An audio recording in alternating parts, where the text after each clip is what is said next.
বিদ্যাঙ্গন YouTube চ্যানেলে তোমাদের স্বাগত। তোমরা যারা 2024-এ একাদশ শ্রেণীতে পড়ছো তাদের আজকের ভিডিওটি অত্যন্ত গুরুত্বপূর্ণ। আজকের ভিডিওতে আমরা আলোচনা করব প্রথম সেমিস্টারে একাদশ শ্রেণীতে কেমন ধরনের প্রশ্নপত্র হতে চলেছে।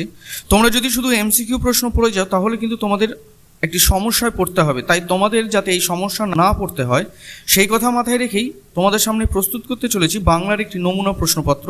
ভিডিওটি প্রথম থেকে শেষ পর্যন্ত দেখলে তোমরা বুঝতে পারবে যে তোমাদের কিন্তু প্রশ্নপত্রে শুধু এমসিকিউ আকারে প্রশ্ন হবে না, বিভিন্ন ধরনের প্রশ্ন কিন্তু তোমাদের আসবে।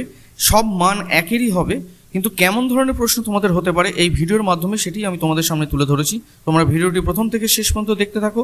ভালো লাগলে অবশ্যই একটি লাইক করে দিও এবং চ্যানেলে যদি নতুন হয়ে থাকো তাহলে চ্যানেলটিকে সাবস্ক্রাইব করে রাখো এরকম ধরনের নিত্য নতুন নোটস এবং সাজেশন সবার আগে পাওয়ার জন্য। এবং যে সমস্ত ছাত্রছাত্রীরা বিদ্যাঙ্গন ইউটিউব চ্যানেলের সঙ্গে যুক্ত রয়েছে তাদের জানাই অসংখ্য ধন্যবাদ। তাহলে দেখো, নমুনা প্রশ্নপত্রের খসড়াটি তোমাদের পুঁই মাচা থেকে তোমাদের কেমন ধরনের প্রশ্ন আসছে না, পুঁই মাচা থেকে তোমাদের মান 8-এর প্রশ্ন আসবে, বিড়াল থেকে মান 5-এর প্রশ্ন আসবে, ঈশ্বরচন্দ্র বিদ্যাসাগর এবং সাম্যবাদী থেকে তোমাদের 7 নম্বরের প্রশ্ন আসবে, বিশাল ডানাওয়ালা এক থুত্তুরে বুড়ো এবং চারণ কবি থেকে 5 নম্বরের প্রশ্ন আসবে, ভাষা থেকে 10 নম্বরের এবং সাহিত্যের ইতিহাস থেকে তোমাদের 5 নম্বরের প্রশ্ন আসবে। এইভাবে তোমাদের 40 নম্বরের প্রশ্নটি হবে। কিন্তু সম্পূর্ণ প্রশ্নটি কিন্তু এমসিকিউ আকারে শুধু হবে না, বিভিন্ন ধরনের থাকবে। তোমাদের শূন্যস্থান থাকবে, ঘটনাক্রম থাকবে, স্তম্ভ মেলাও থাকবে, সত্য মিথ্যা থাকবে, বিবৃতিমূলক থাকবে, চিত্রভিত্তিক থাকবে। তা এইভাবে কিন্তু তোমাদের প্রশ্নপত্র কিন্তু থাকবে 2024-এ একাদশ শ্রেণীতে বাংলার তোমাদের প্রশ্নপত্র কেমন হতে চলেছে সেটি তোমাদেরকে দেখিয়ে দিচ্ছি। দেখো, এইভাবে তোমাদের প্রশ্নপত্রগুলো কিন্তু সাজানো থাকবে। তোমাদের কিন্তু এখান থেকে এমসিকিউটি সঠিক উত্তরটি তোমাদের কিন্তু এখান থেকে নির্বাচন করতে হবে। যে উত্তরটি সঠিক হবে সেটি তোমাদেরকে রাইট চিহ্ন অথবা গোল চিহ্ন দিয়ে করতে হবে।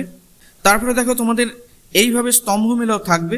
তার স্তম্ভ মেলাও কিন্তু তোমাদের কিন্তু করে দেখাতে হবে। এখানে যে নির্বাচনটি, এই যে বিকল্প উত্তর সমূহ এখানে ক খ গ ঘ এই যে দিয়েছে, এইটার সাথে এর মধ্যে সঠিক উত্তরটি কোনটি সেটি তোমাদেরকে নির্বাচন করতে হবে। এইভাবে কিন্তু তোমাদের স্তম্ভ মেলাও থাকবে। তা এই স্তম্ভ মেলাও কিন্তু তোমাদের প্র্যাকটিস করতে হবে। শুধু এমসিকিউ প্রশ্ন পড়লে কিন্তু তোমরা পারবে না। এই স্তম্ভ মেলাওগুলো কিন্তু তোমাদের বাড়িতে অবশ্যই প্র্যাকটিস করতে হবে। তারপরে কিন্তু দেখো 26 নম্বরে দেখো সত্য মিথ্যা শুরু হয়ে যাচ্ছে।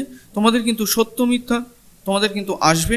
তা সত্য মিথ্যা কত নম্বরে আসবে সেটা আমি পূর্বেই বলে দিয়েছি। তোমাদের কিন্তু সত্য মিথ্যা থাকছে। তারপরে কিন্তু তোমাদের থাকছে বিবৃতি থাকছে। বিবৃতি কিন্তু তোমাদের এইভাবে দেওয়া থাকবে। বিবৃতি, সঠিক বিবৃতিটি তোমাদেরকে কিন্তু নির্বাচন করতে হবে। তারপরে তোমাদের থাকছে চিত্রভিত্তিক।